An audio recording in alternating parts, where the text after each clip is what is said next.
So I'm going to read a little bit from Myths and Legends. I left off over here. Roman gods and goddesses. Okay. So the triumvirate, is that how you say it? Of Roman deities.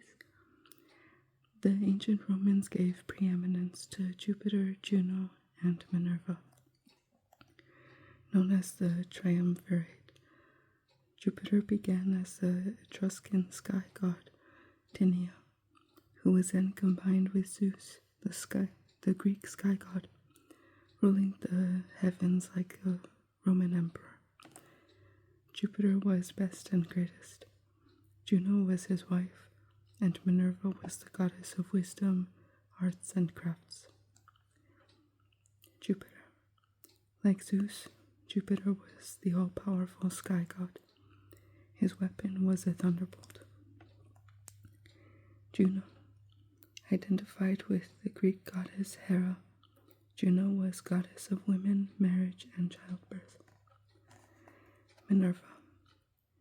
Minerva shared many attributes with the Greek goddess Athena, but was a more distant deity for the Romans. Venus. Worshipped mainly in the spring, Venus was perhaps surprisingly most dear to ordinary Roman soldiers who were about to set off on a military campaign. Roman goddesses. The goddesses of the Roman pantheon differed greatly in their roles. The most widely worshipped was Vesta, goddess of the hearth, but all the goddesses had festivals and popular shrines. They were also all originally Italian goddesses, to whom the Romans added attributes of Greek goddesses. Vesta was the counterpart of Hestia. Ceres was an old earth goddess who became equated with Demeter. Diana was a goddess of light and the moon, who became identified with Artemis, and Venus was linked with Aphrodite as goddess of love. Vesta, the hearth goddess, was revered by all Romans. By keeping their fireplace clean and decorated at all times, they hoped that she would bring their home and family good fortune. Diana. Much worshipped by women, Diana was a goddess of savage and wild places, as well as children and childbirth. Ceres. Associated with the earth, growth, and the underworld, Ceres was worshipped by some in Greek, stressing her link to Demeter. Roman gods. The Romans followed a similar pattern with their gods as with their goddesses, identifying the deities of their Italian predecessors with those of the Greeks. Occasionally, however, they imported a Greek god such as Apollo, who had no Roman parallel, but they tried to make all these deities clearly Roman in character. For example, they portrayed them in Roman clothes or armor, and attributed to most of them a moral rectitude that was very different from the amoral deities of the Greeks. Is that Bacchus? Counterpart of the Greek god Dionysus, the vine and honey god Bacchus was identified with Liber, the ancient Roman wine and fertility god.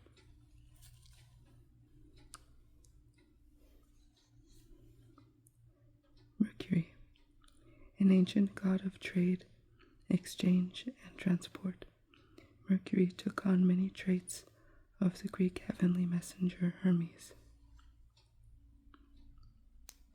Then here is Neptune.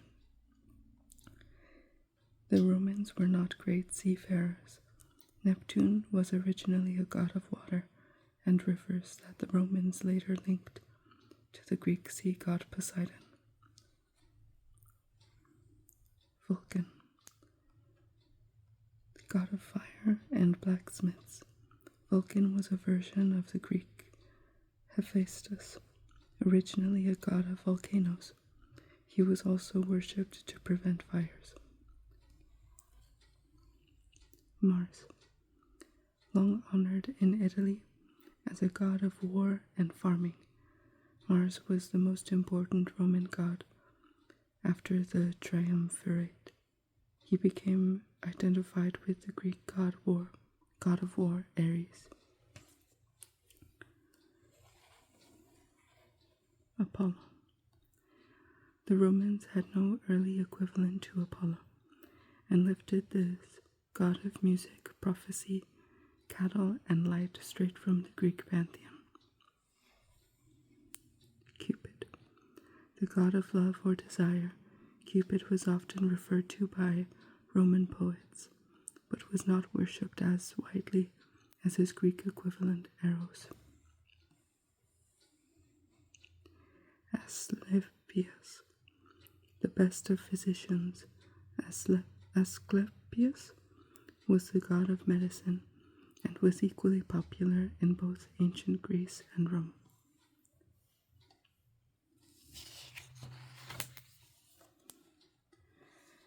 Aeneas and the origins of Rome.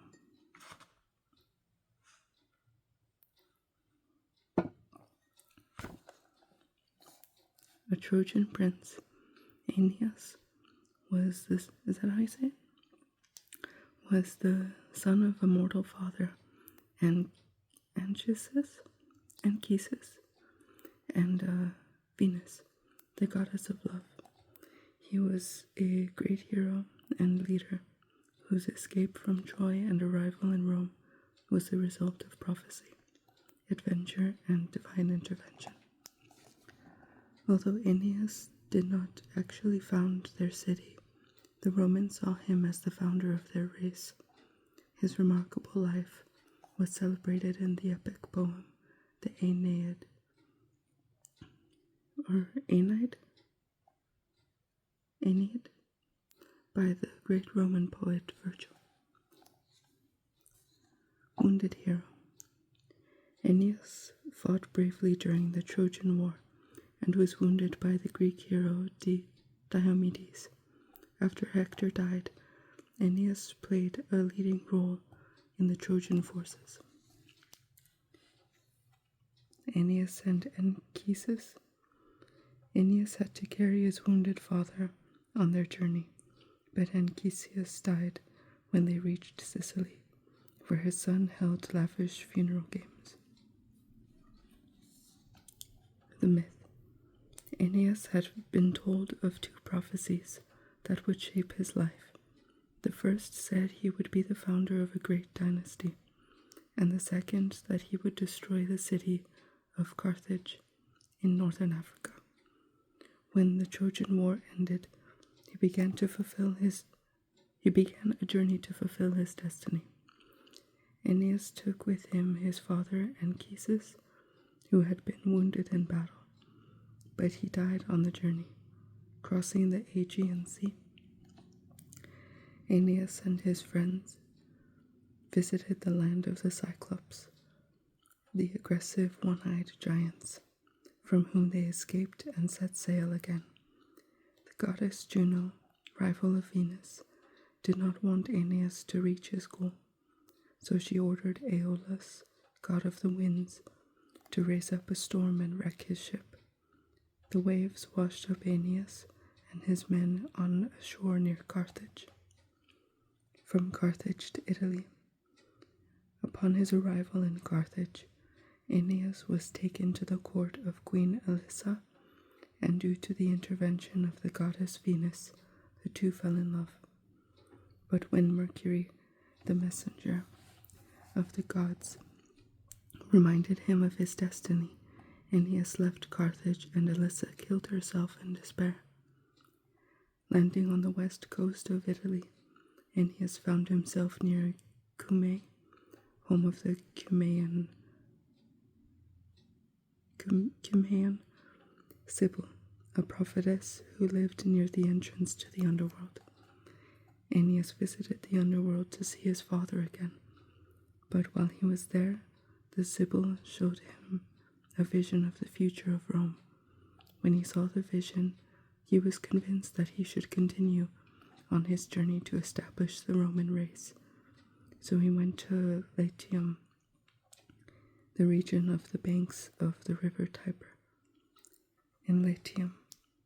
After arriving in Latium, Aeneas met the local king Latinus, and the two agreed on a treaty that allowed Aeneas to marry the king's daughter, Lavinia. However, the princess was already betrothed to Turnus, the king of the Rutilians. An enraged Turnus declared war, and the two sides fought for months.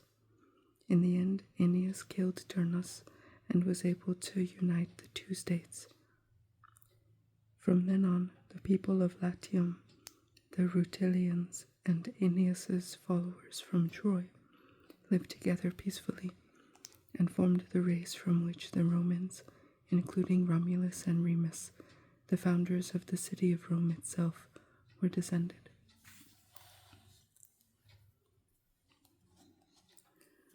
Dido of Carthage. Later known as Dido, Alyssa was married to Sichaeus, the king of Tyre.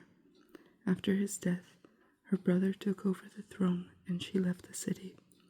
Eventually she arrived on the North African coast, where she asked the local people for an area of land that could be bounded by a bull's hide. When they agreed, she cut a hide into thin strips, joined them together and claimed a large area of land. She established the city of Carthage and ruled over it happily until Aeneas left her to go to Latium. The death of Alyssa.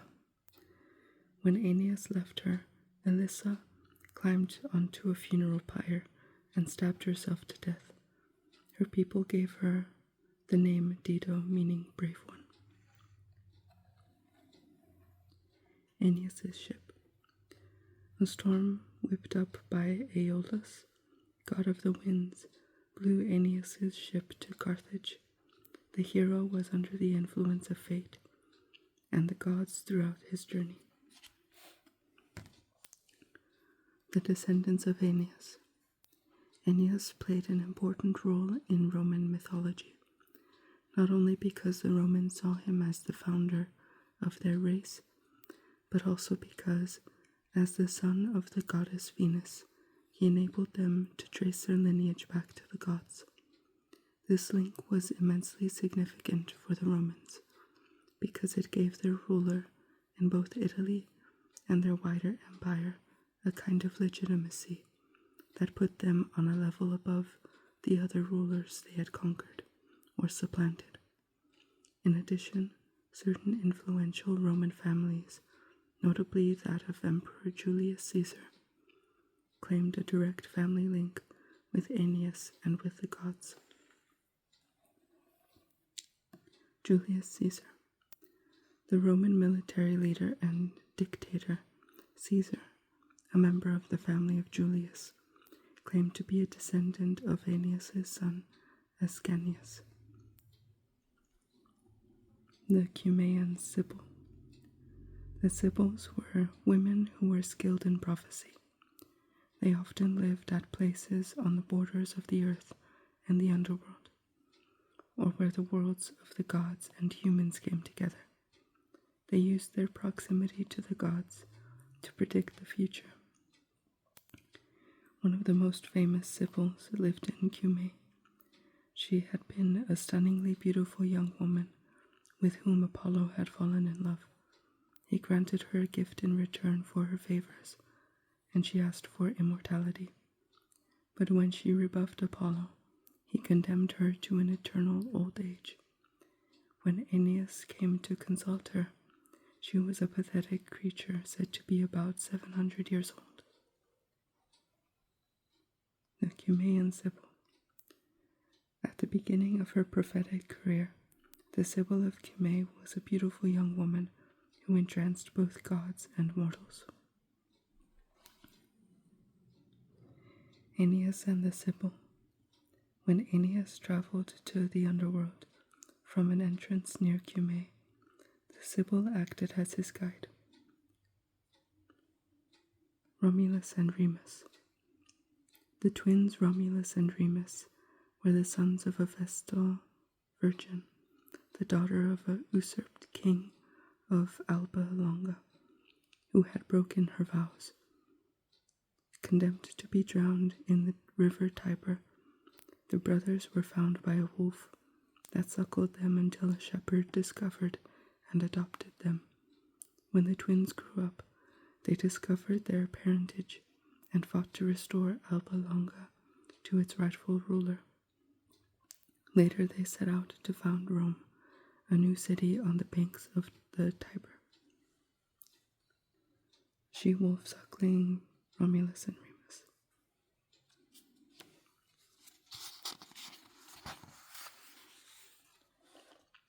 So that's it for Greece and Rome.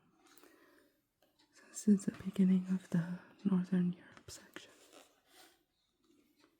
This picture here says Thor fighting the serpent Nidhogg. The Norse mythology. In Norse mythology, serpents are the enemies of deities and heroes. Here, one of the most notorious, Nidhogg, rises from the ocean, but is attacked by the great god Thor, who wields his famous hammer.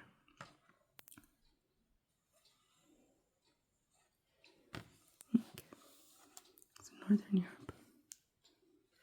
I'm gonna get some tea.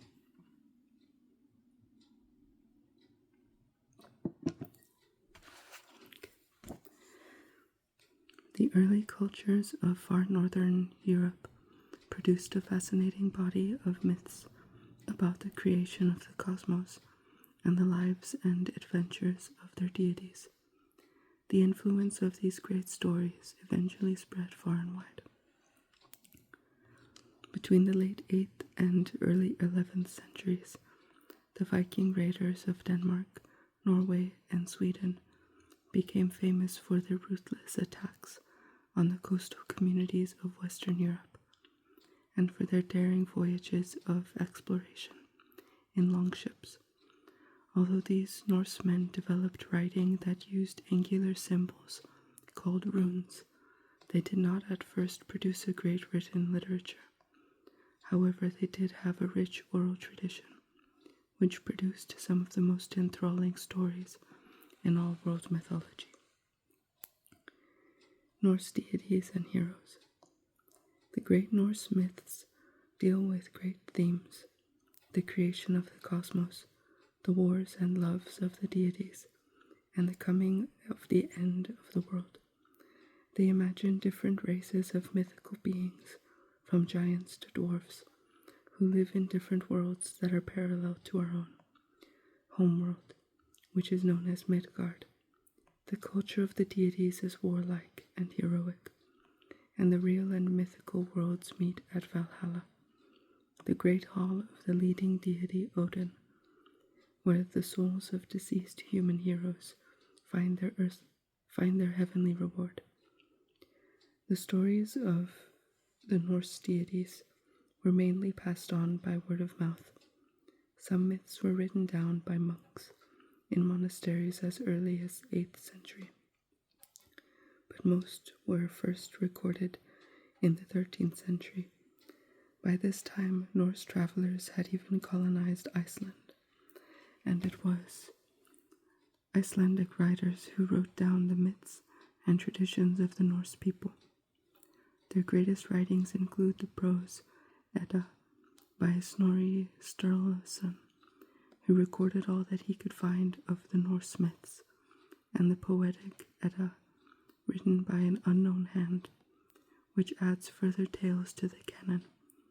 Other Icelandic writers wrote prose sagas, texts tell the stories of prominent Norse families and mix mythology and history. Great influence. Norse myths and culture proved influential for centuries. The Anglo-Saxons who came from mainland Europe and settled in England from the 5th century told stories that were derived from Scandinavia and sometimes even set there. The best known example is the great Anglo-Saxon poem Beowulf, a tale of fantastic heroism and monster slaying set among the Danes and the Geats. The latter were probably the people of Sweden. In the Middle Ages, Norse myths also spread south to Germany, where stories of heroes influenced a great many poets and dramatists. Other traditions. Meanwhile, other parts of Northern Europe had quite separate traditions of myth and legend. One of the richest came from Finland. Here, a large body of complex myths about creation of the universe and the adventures of the early gods was handed down from generation to generation by word of mouth. Only in the 19th century did the Finnish scholar Elias Lönnrot write the stories down and combine them into a single vast poetic epic called the Kalevala. This masterwork of storytelling became a symbol of Finland's national identity and has since been translated into many different languages, finally bringing the myths and legends of this small country to a worldwide audience. Early Viking pendant. This small silver pendant represents the head of either a Viking hero or one of the Norse gods. The figure wears an elaborate crested helmet.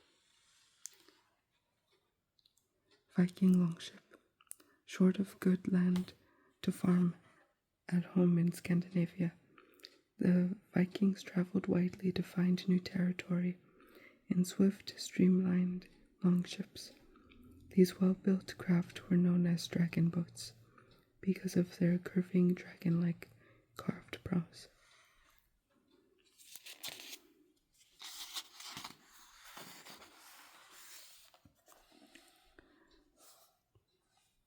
Norse origins. Like all creation myths, Norse stories about the origin of the world attempt to explain natural phenomena. The earliest surviving accounts of Norse myths come from Icelandic writers. They set their creation story in a land where ice and fire come together, as they do among the glaciers and steaming volcanoes of Iceland. To the north is the land of ice and snow, and to the south is a world of seething fire and flames. Life in the form of the first giants emerges from the interaction of these two opposing forces. Autumnia, or is that an I or L? I think that's an L. Autumnla. The primal cow Autumnla nourishes the giants with 4 streams of milk that flowed from her udders, increasing their strength and their brutality. Ash trees. The first man and woman, Ask and Embla, were said to have been created from an ash and elm trees. The myth. In the beginning, there was nothing but a vast void called Ginnungagap. Gradually, 2 realms appeared on either side of this void. Muspelheim, a region of heat and fire, formed in the south. Niflheim, a place of cold and ice, came into being in the north. In the center between these 2 places, the hot air of Muspelheim met the cold air of Niflheim, and the ice started to melt. Slowly the dripping ice formed the shape of a huge and monstrous being, a frost giant called Ymir. The giants and autumnal. Emer slept, and as the warm air from Muspelheim played across his body, he started to sweat. From his sweat, other frost giants emerged, one male and one female, from under his left arm, and another 6-headed male from his legs. Meanwhile, the ice continued to melt into the shape of a huge cow, called Autumnla, and her milk fed the first frost giants. Autumnla licked the ice and drank the water as it melted. As she licked away, a giant's head appeared, followed by his body, and after 3 days another giant was freed from the ice. So now there was a small group of frost giants who settled down in Niflheim. Buri, the first giant whom Autumnla had freed from the ice, had a son named Bor, who married Bestla, daughter of a giant named Bullthorn. The couple had a trio of children named Odin, Vili, and Ve, who became the first 3 of the Norse gods, with Odin as their leader. The creation of the world. The 3 gods were always battling Ymir, who frequently attacked them. Finally they got together and killed him. A flood of blood from Ymir's veins drowned all the frost giants except for Bergilmir, Ymir's grandson, and his wife, who escaped in the boat made from a tree trunk and settled in a place called Jotunheim. The 3 gods then made the earth from Ymir's flesh, turning his unbroken bones into mountains. His blood became the rivers, lakes, and sea, and his skull the great dome of the sky. They threw sparks from Muspelheim high into the air to form the sun, the moon, and the stars. The gods then created the first man called Ask from the ash tree, and the first woman called Embla from an elm tree. I'll stop there for today. So yeah, thank you for watching my videos. Hope that helped you fall asleep a little bit. Yeah, thank you for watching my videos and liking and subscribing and everything.